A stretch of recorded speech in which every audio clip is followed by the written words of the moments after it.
Towards the end of the previous lecture, we started our discussion on systems. Until before that, we had been focusing our discussion only on signals, the properties of signals, and transformations of the independent variable when representing signals, and so on.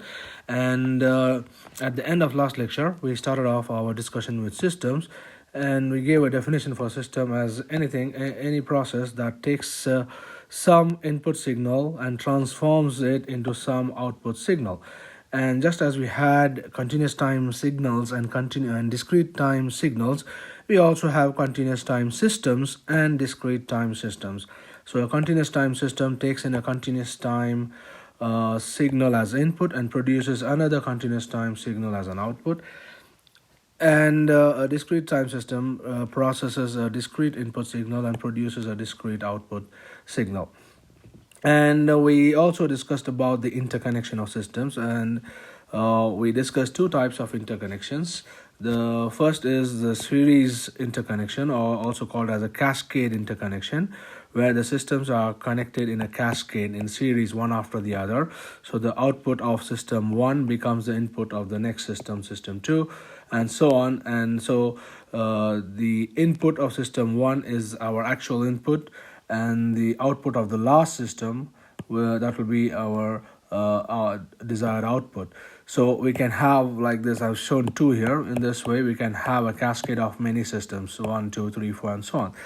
And the next type of interconnection we discussed was the parallel interconnection, where we have multiple systems given the same input signal, and the output from each of those systems is added together to produce the overall output of our system. So this whole thing is one system, which is basically a parallel interconnection of two subsystems. Like this, we can have 3 or 4 or 5 subsystems in parallel, and all their outputs will be added together to give us the overall output. Again, this could be a continuous time system or a discrete time system. Depending on that, it will be either representative of x of t and y of t, the input and output, or in the discrete case, they would be denoted as x of n and y of n respectively. And then we can combine these series and parallel interconnections to get the series parallel connection, which we depicted in here. And basically here we have system 1 and 2 in series or in cascade, which are together in parallel with system 3. And this entire block of system 1, 2, and 3 is in series with system 4. Okay, so that's a series parallel interconnection. So basically, this whole thing between the input and the output is a complex system which is divided into subsystems. We can call this system 1 as a subsystem, system 2 as another subsystem, and so on. So the overall effect is that the input signal goes into system 1, the output of system 1 goes into system 2, and the same input signal goes into system 3 as well, and the output of system 3 and system 2 get added together, and that combined output goes as input to system 4 to produce our overall output of this entire system. Okay, so that's the series parallel interconnection. The next type of interconnection that is important is what is called as the feedback interconnection. So in feedback interconnection, the output of one system becomes the input of another system, and the output of that second system gets added to the original input of the first system. So the output of system 1 is getting fed back to the input of system 1. So this system 2 may process the output of system 1 and produce some transformed output, which then gets added to the original input. Or this feedback can be such that there is no processing done here at all. Directly, the output of system 1 is getting added back to the input without doing anything as it is. In which case, this block will disappear. It will just be this line will directly connect here with this plus. So, if there is some processing done, then that processing will constitute system 2. So basically, what's happening in a feedback interconnection system is that the output of system 1 is given back or added back to its input So the actual input of system 1 is basically the actual input plus the output of itself transformed in a certain way by system 2. Okay, so this combined signal is what is the input to system 1. So this is called as feedback interconnection, and feedbacks are important in a lot of automation and control. So when you're driving an automatic car, for example, a driverless car or an automated machine, and you want to regulate or control the speed, or for example the cruise control in your car where the speed has to be fixed. So each time whatever is the speed that gets fed back, and accordingly the fuel pumping to the engine will get controlled so that the speed is maintained at the same level. So if the speed goes up, it will take some action to bring it down. If the speed goes down, it will take some action to bring it up again and maintain that constant speed. So in control and automation systems, feedback interconnections play an important role. So this is what we call as a feedback interconnection, where the output of one system is processed by a second system, and that output of the second system is getting added back to the actual input.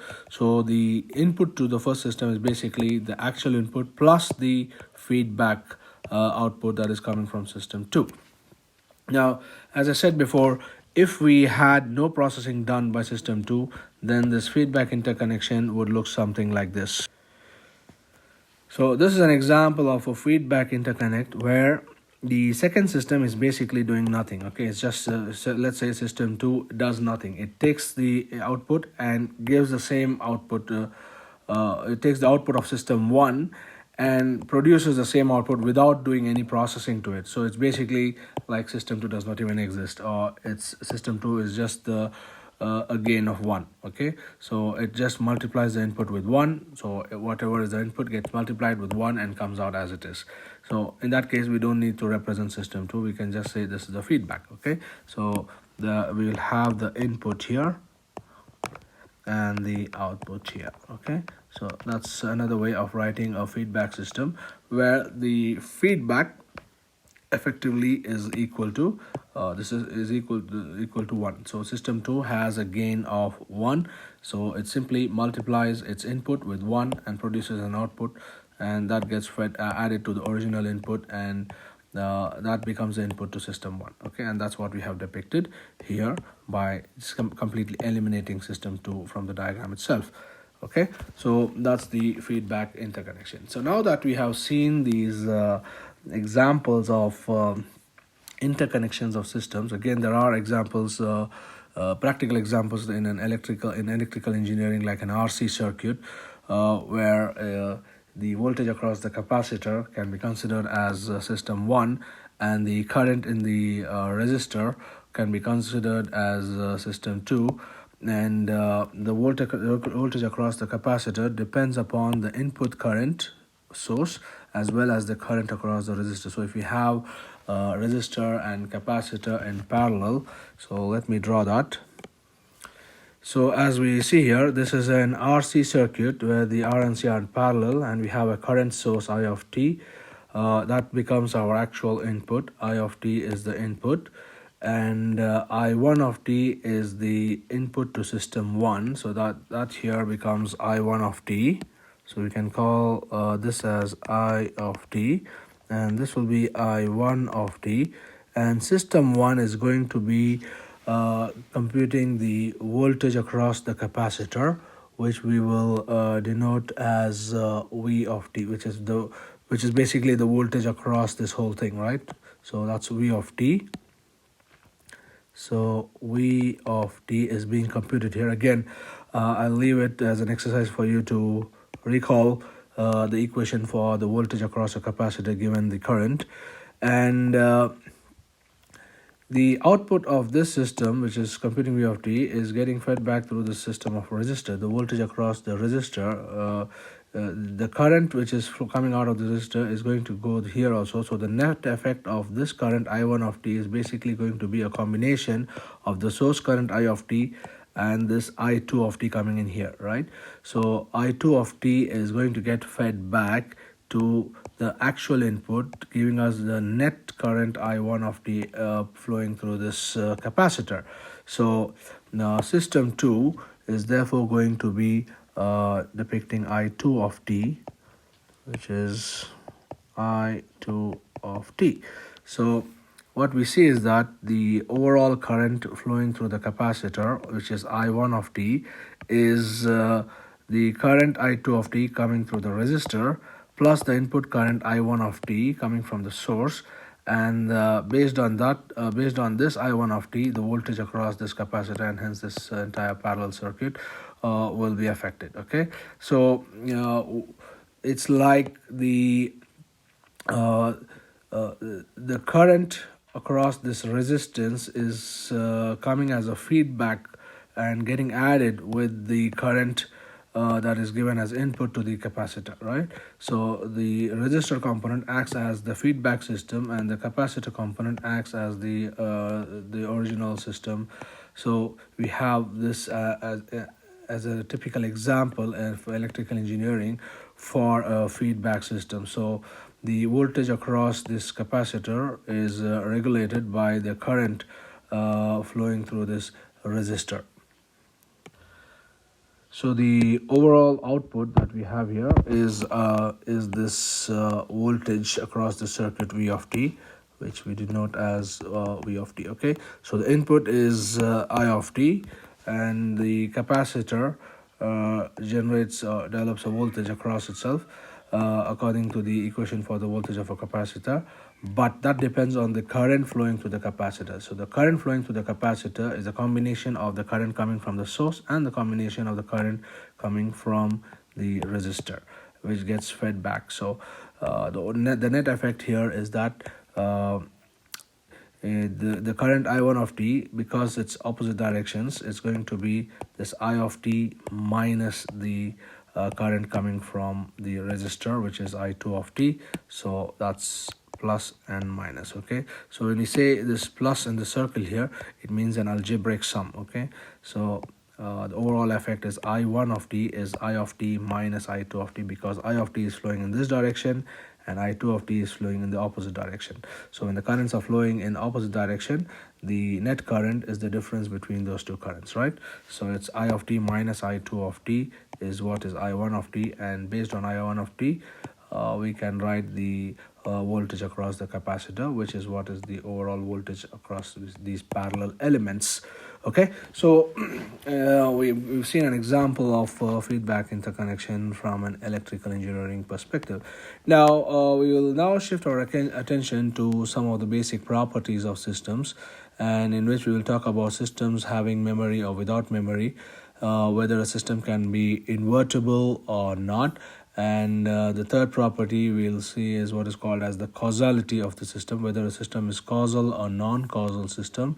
And the fourth property we are going to discuss is called as the stability of the system, whether a system is stable or unstable system. And finally we will see what is called as a time invariance property of the system. And last but not the least, we'll talk about the linearity of the system. So we're going to talk about like 6 properties of systems, and we'll also see how to verify whether a system is satisfying that property or not.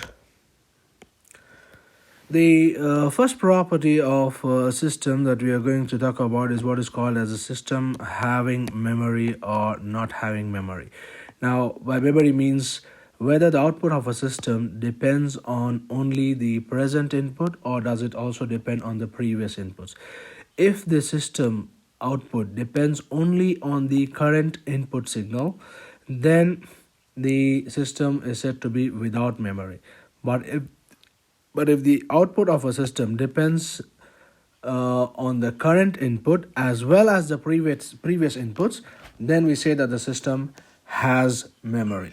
So that means, for example, if we write, for example, of a discrete time system, the output y of n to be the input x of n plus, say, 2 times x of n plus x of n square, x of n the whole square, and so on, right? Now if you look at this particular input output relationship, The output at any value of n depends only on the inputs at that value of n, okay, not on the previous inputs, n minus 1 or n minus 2 or n minus 3, right? So when n equal to 1, the output y of 1 depends on only x of 1, x of 1 and x of 1, okay?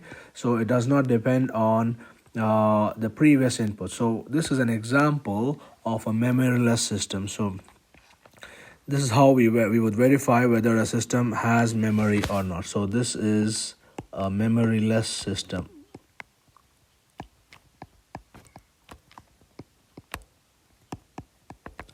But if we had another system where the output y of n depends on, say, the current input x of n plus 2 times x of n minus 1 plus 4 times, let's say, x of n minus 3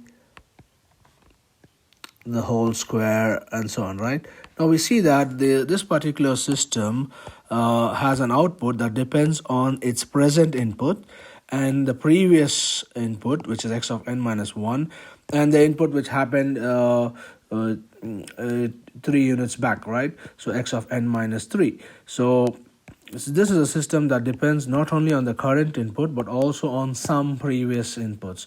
So we say this is a system with memory. So the second one is an example of a system with memory. So this is a system with memory.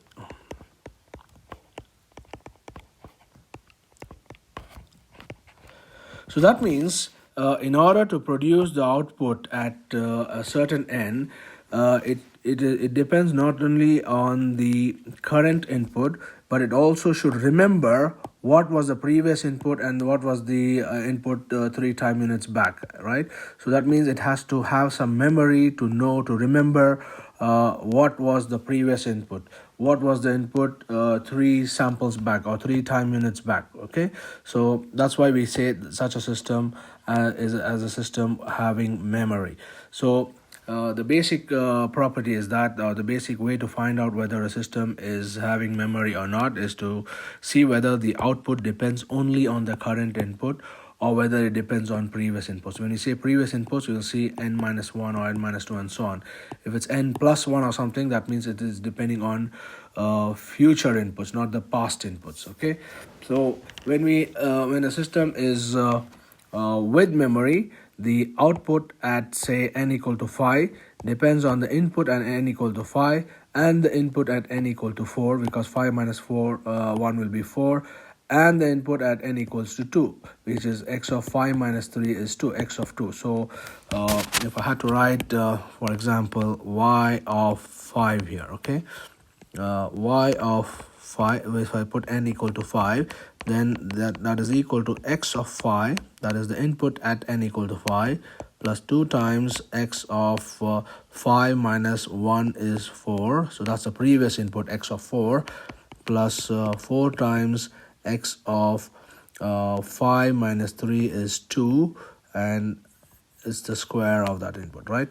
So when we see that a system's output at any value of n depends on the current as well as the previous inputs, then we say that the system has memory. So clearly, to produce this output at n equal to 5, the system must somehow store what was the input at n equal to 4 and what was the input at n equal to 2.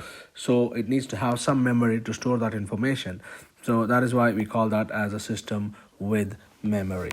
And let's see some typical examples of a system with and without memory. For example, in the case of electrical engineering, if we get the input-output relationship between of a resistor, that corresponds to the a system without memory. For example, if we have V of t is equal to R times I of t, that's Ohm's law, right? V is equal to I times R.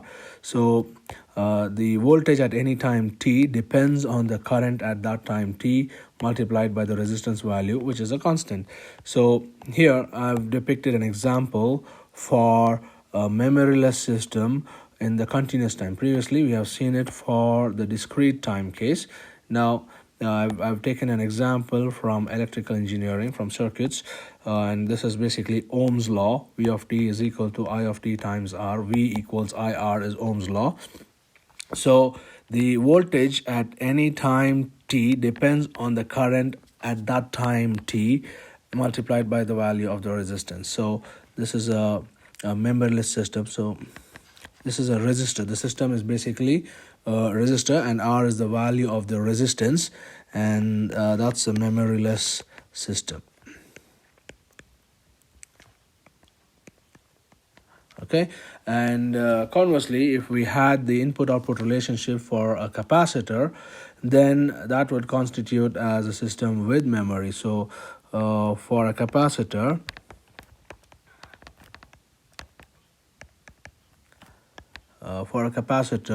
the input-output relationship is given as, let's say the voltage is equal to 1 by C times integral of the current I of t, and the current is integrated from minus infinity up to the current time t. So the voltage at any time t across the capacitor depends on the integral of the current for all the previous times up to t. So t from minus infinity till t, that is integrated I of t dt, and that gets multiplied by this 1 by C, which is where C is the value of the capacitance. So that's exactly what we also that's the equation I was referring to when we had the systems with feedback, right? The RC circuit with feedback, which I showed earlier. So basically what we see here is that the voltage at any time t depends on the current before t, so from minus infinity up to t. So that means all the values of the current that have come before t and up to t are influencing the voltage at time t. So this is a system with memory. So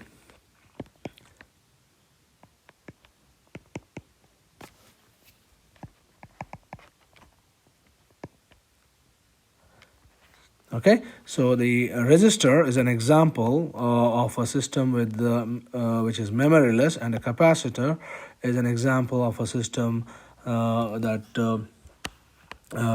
has memory. Okay, because the output at any time t depends on the inputs before t as well. And if we had to give similar examples for the discrete case, and then one example is the summer or the accumulator. So example of discrete system with memory, okay, is basically an adder or an accumulator. So if we have an adder, also called as an accumulator, okay, the output in this case for any time n, y of n, is the summation of the input up to the current n. This is basically, it's the summation of x of k for k equals minus infinity to n. Alright, so it's basically y of phi will be y of 0, y of from starting from minus infinity up to y of starting from minus infinity up to x of phi, right? So that is basically an accumulator. So if we had numbers 1, 2, 3, 4, 5, so the addition at 5 is basically the previous numbers 1 plus 2 plus 3 plus 4 plus 5. Okay, so that is exactly what it is shown here. So it starts with the x of minus infinity, then x of minus infinity plus 1, and so on up to x of n. So the output at any value n depends on the inputs before that value of n as well. So it starts from minus infinity to n, and that's a typical example of discrete system with memory. Okay, now we can write that in a slightly different way as the summation. So basically, if it keeps adding numbers and keeps the previous result with it, so we can have that as x of k for k equals minus infinity. Rather than adding the current input, we'll take the input up to the previous value, which is n minus 1, and then add up the current input x of n. All right, so that is basically saying that if I had some numbers, let's say 1, 2, 3, 4, 5, that I need to add the sum of the previous n minus 1 plus the current, right? So if we store this as in one variable in memory, 1 plus 2 plus 3 plus 4 as one answer, that's 10, right? 1, 3, 6, 10, and plus 5. So that is what we are depicting over here, the sum up to the previous value n minus 1 plus the current value x of n. So that is basically saying y of n minus 1 plus x of n. Okay, so we can rewrite this accumulator equation in a slightly different way in this term. So that's basically writing the same thing in a different way. So rather than remembering all the previous values, we just needs to remember this 10. Rather than storing 1, 2, 3, and 4 and adding again, add all of them and keep it in memory and just include the next one and add it together. So y of n minus 1 is what will be stored in the memory each time, to which the next value of the input will get added, and we'll keep proceeding further like that. Okay, so that's the representation of an adder, and basically the output at any time depends on the previous inputs, and but the previous inputs here have been depicted as a previous output because we've added the previous inputs together and stored it as one previous output. So that's a more efficient way of storage. Rather than storing all the 4 numbers, we can store only one number, right? So these are basically the previous inputs, and that is the current input to this system. So similarly, if the relationship between the input and output is such that the output is equal to the input, that means it is a memoryless system. So if we had v of t is equal to I of t, right, and this r is equal to 1, okay, so the output is equal to the input, so in that case that's a memoryless system because it does not depend on any previous inputs. So similarly, if you had in the discrete time v of n equal to I of n, or y of n equal to x of n, right? So it depends only on the current input. The output depends only on the current input and not on the previous inputs. So that constitutes as a memoryless system. Okay, so this is the distinction. What we see is if we notice that the output depends on the previous values of the input, that is, if we see x of n minus 1 or n minus 2, that is the previous values of the input, then we say it has memory. Similarly, if we see that in the continuous time, that the value at any of the output at any time t depends on the input prior to t, before t, then we say it has memory. Otherwise, it has no memory. So the first property of systems that we have discussed now is called as the memory property, whether the system has memory or not. So that's our first property. The next property of systems that we are going to see is what is called as the invertibility of the system. Now, a system is said to be invertible if the system takes some input, say x of n or x of t, and that's our system, and it produces an output y of t or y of n, and then we have to do some inverse operation which will give us back our input x of n.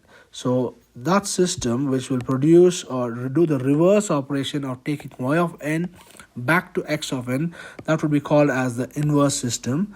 So that's the inverse system. and the inverse system will take the output of the first system and produce the original input. So that should give us back x of n. Okay, and that could mean either in the continuous time domain or in the discrete time domain. So I'll show the example or depicted this for a discrete case with x of n, y of n, and x of n here.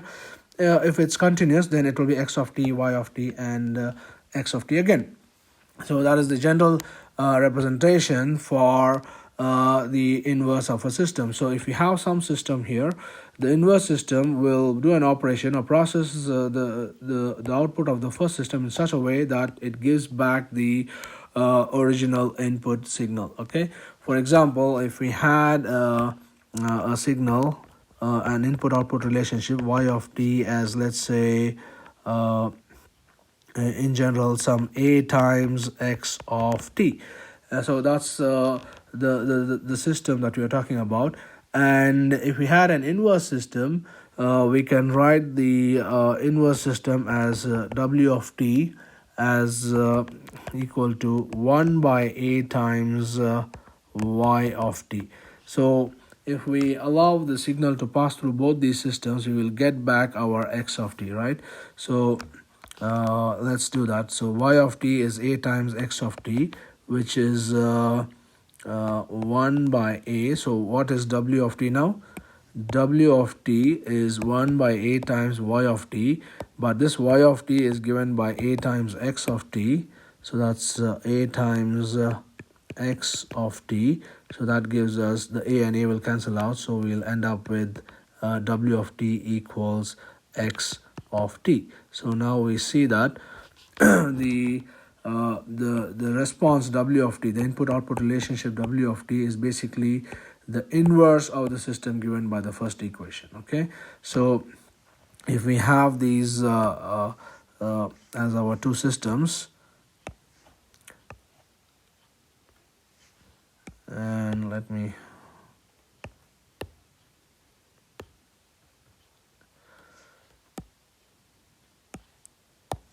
so we are going to have the input-output relationship.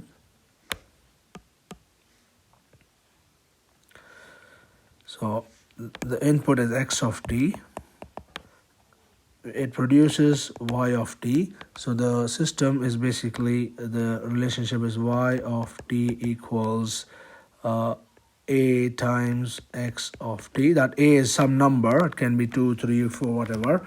That gives y of t. And the second system has a response w of t, which is 1 by a times y of t. So that will give us back our original input x of t, right? So this particular system that we have defined here has an inverse given by the second equation here. But there could be systems which do not have an inverse. Okay, so let's do one more example of finding the inverse of a system, and we'll take this example of an accumulator.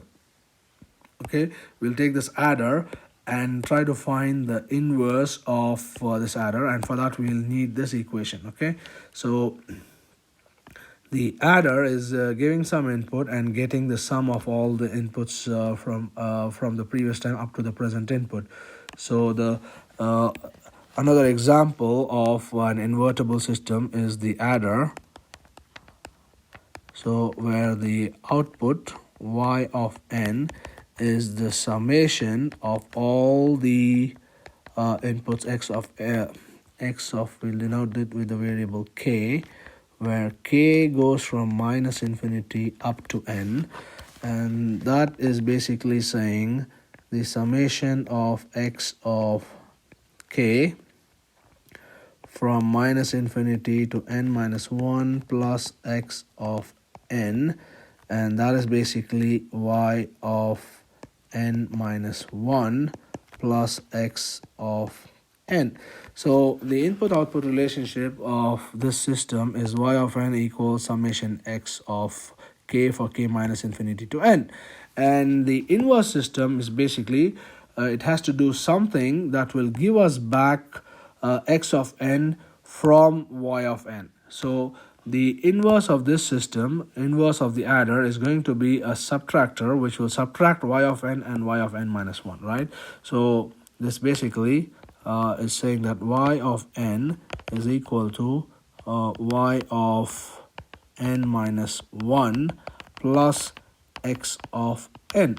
So now we want to get back x of n. So the inverse of this system is going to be x of n equals y of n minus y of n minus 1. So if we take this term to the left, y of n minus y of n minus 1, that gives us x of n.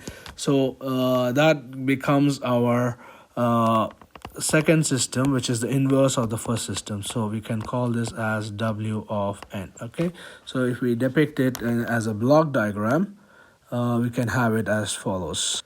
So what we have here is the accumulator or the adder. That is a system which adds up all the values of the inputs up to the current input, and the inverse system would basically be subtracting the current output from the previous output. So that will give us back our x of n. So it's like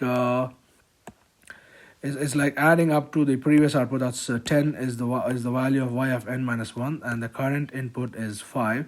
So if we add that also, we'll get the current output 10 plus 5 is 15, and so 15 minus the previous output 10, 15 minus 10 will give us back our 5, right, which is our current input x of n.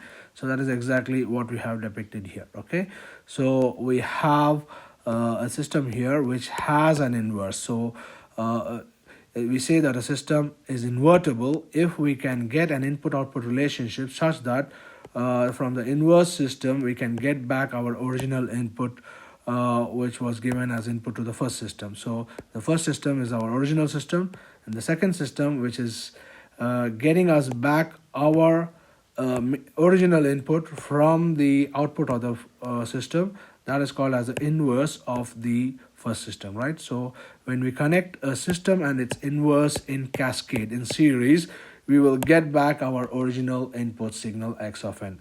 If this is possible, then we say that the system is invertible, and we can find what is the input-output relationship for the inverse system. But there are cases where we cannot inverse the system and get back our original signal by connecting the system and its inverse in cascade or in series.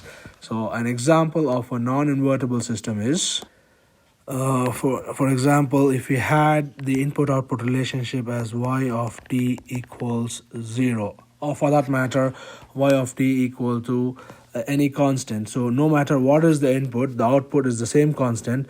So there is no way we can develop an inverse of the system where we give the output where we give the input as 0 and try to get back x of t, right? So whatever is our x of t, the output is going to be 0. If we had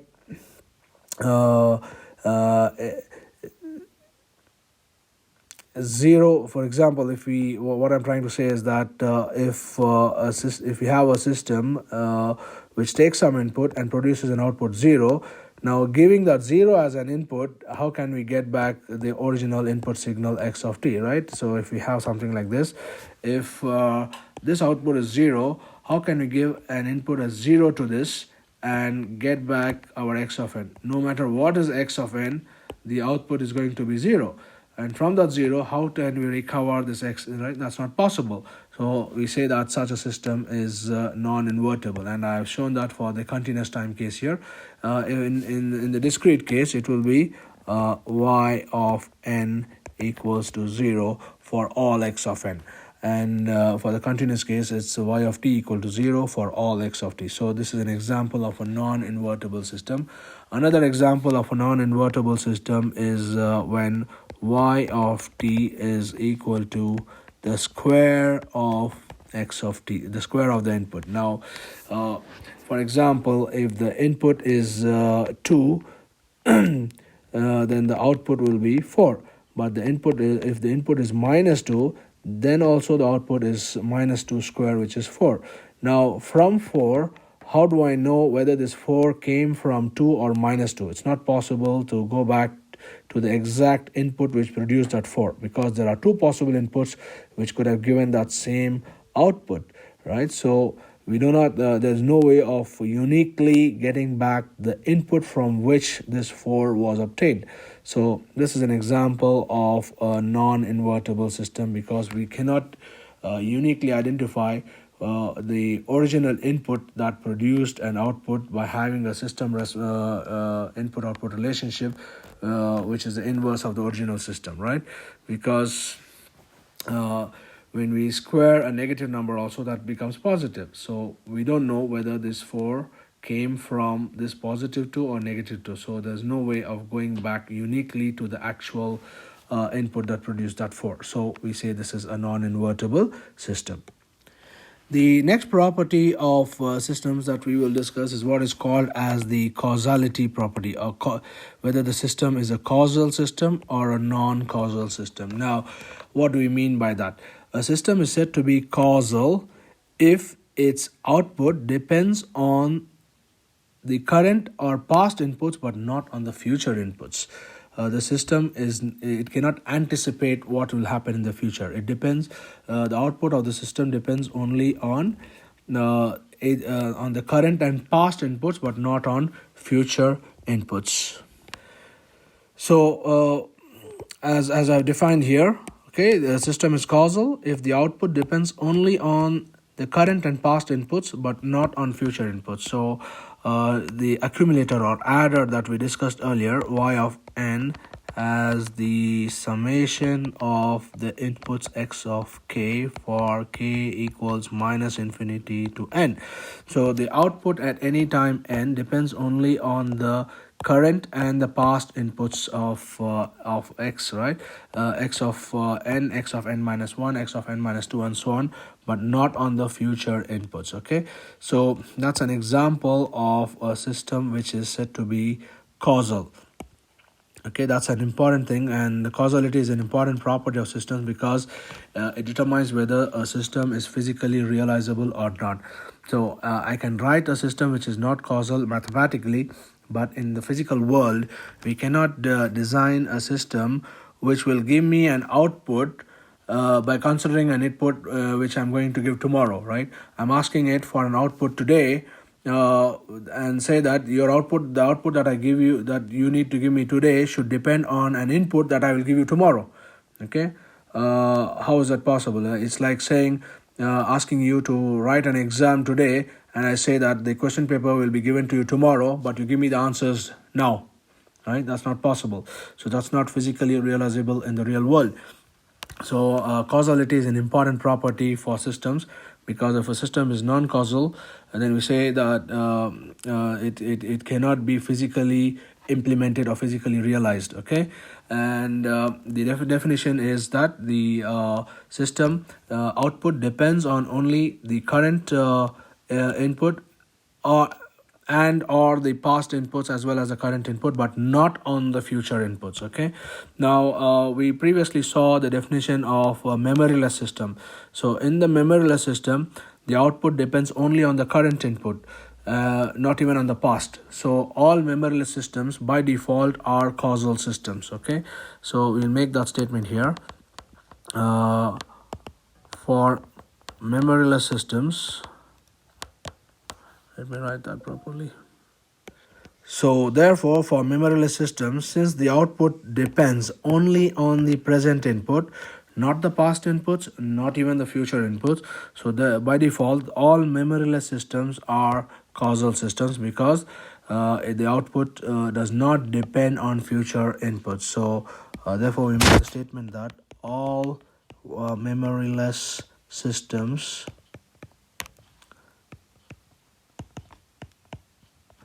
are causal. Okay, CAUSAL.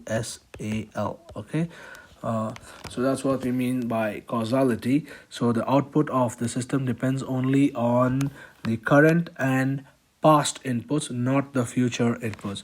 Now, if you had to give an example of a system which is non-causal, what would the input-output relationship look like? Okay, so we will do it for the discrete case, and similar things apply for the continuous case as well. So what we have shown here is an example of a non-causal system where the output at any time n depends on the current input and the future output as well. So y of 5, for example, if you put n equal to 5, depends on x of 5 plus x of 6, which is the future input, plus x of 5 plus 2 7, right? Plus x of 7. So that means this output depends on the current input as well as the next two inputs in the future. So this is an example of a non-causal system. Similarly, if we write down something in the continuous time, then we can write as y of t as x of t plus 3 times x of t plus 1, for example, right? So this is a system where the output at any time t depends on the input at that time t plus 3 times the input at the next time instant t plus 1. So that's the input in the future after 1 second, right? So that's a system which is non-causal as well.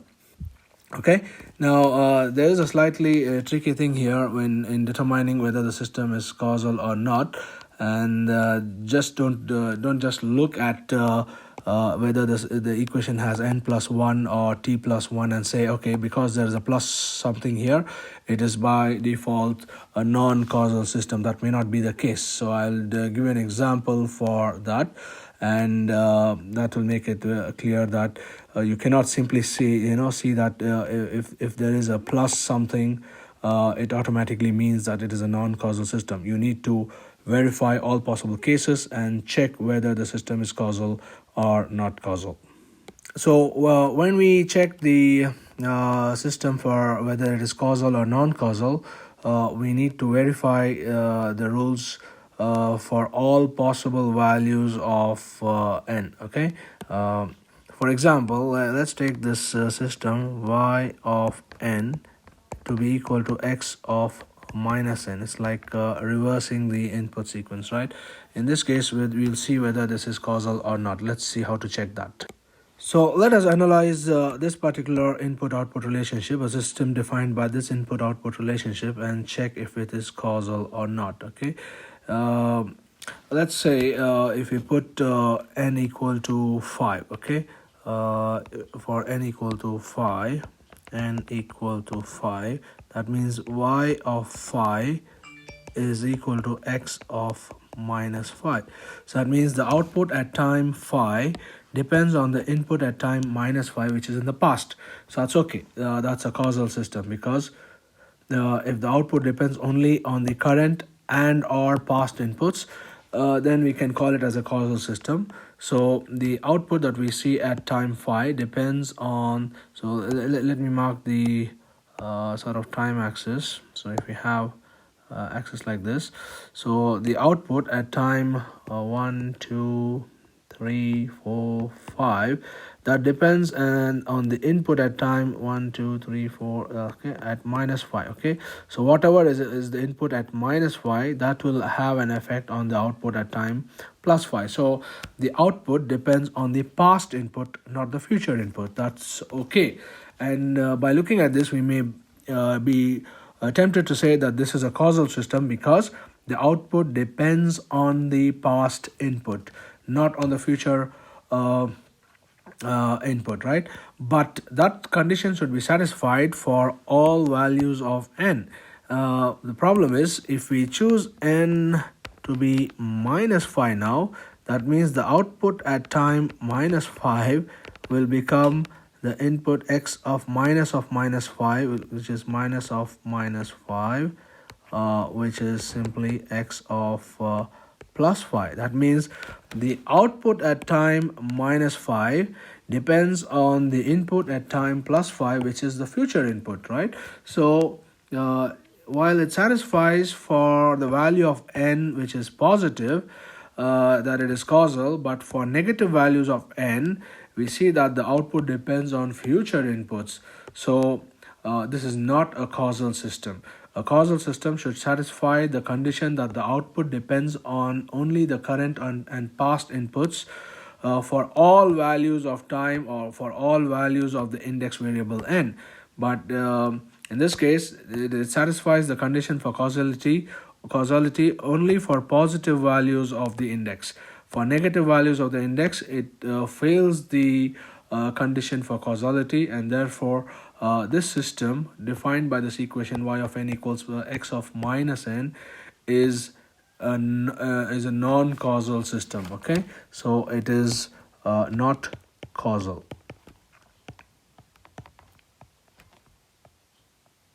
Okay, and the interesting thing about the systems which are not causal is that we cannot physically implement such systems. Okay, and obviously how can we make a system whose output now will depend on an input that we will give in the future? Okay, so that's not physically realizable, so that's a non-causal system. Okay, we'll see another example of a system which at first sight may look like non-causal because it depends on some future value of t, but it turns out that it is going to be a causal system. Right, so let's give an example for that. So that's why you need to be very careful when you are looking at and verifying whether a system is causal or not. So just don't go by the t plus 1 or n plus 1 and say, okay, because there is a t plus 1 or n plus 1, by default it is not a causal system. No, you have to see how the system behaves and what is the relationship between the input and output, and you have to check for all possible values of the input parameters, and if even one of those condition values fails, then you can't say it is causal or non-causal until you verify for all possibilities. Okay, so let's write another example here where the input-output relationship is given as y of t equals the input x of t times a trigonometric function cosine let's say t plus 1 now, right? So the output of this system is the input at time t into the cosine t plus 1. Now, while looking at this input-output relationship, because there is a t plus 1 here, we may be tempted to say that this is not a causal system. But now, since this is a cosine function, cosine of t plus 1, this t plus 1 will become a number, and cosine of some number is going to be another number. So it's basically y of t is equal to x of t times a number, right?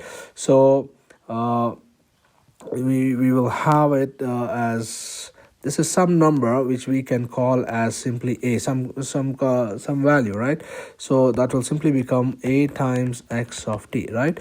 Even though it shows that the equation shows that there is a t plus 1 here, but for example, if t is 5, y of phi is x of phi times cosine phi plus 1, and cosine 6, that will, phi plus 1 will become cosine 6.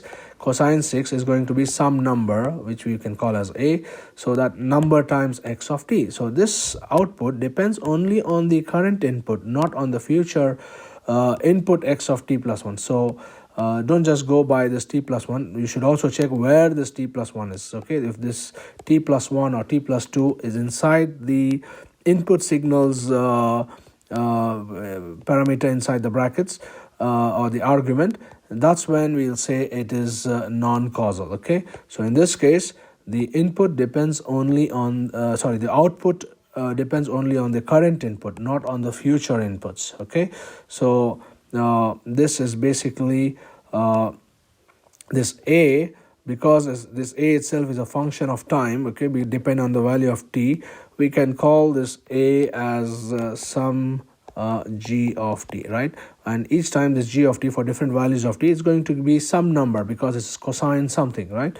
So this input-output relationship simply becomes y of t equals x of t times g of t, where g of t is going to be some number.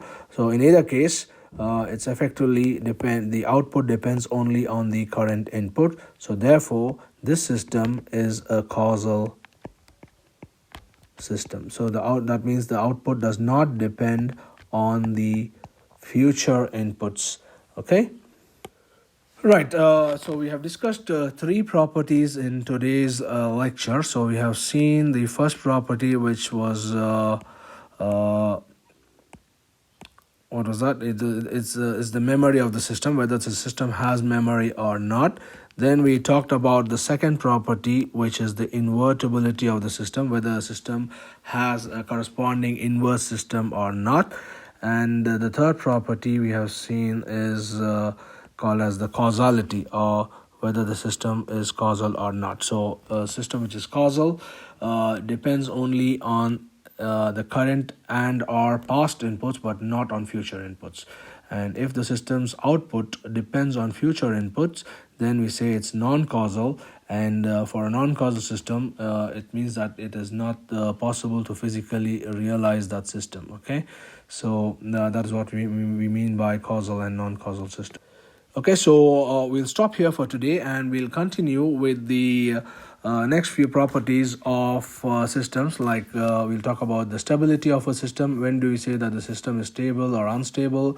And we'll talk about the time invariance of a property of the system, and finally the linearity property of the system. Okay, we will continue with those properties in our next lecture.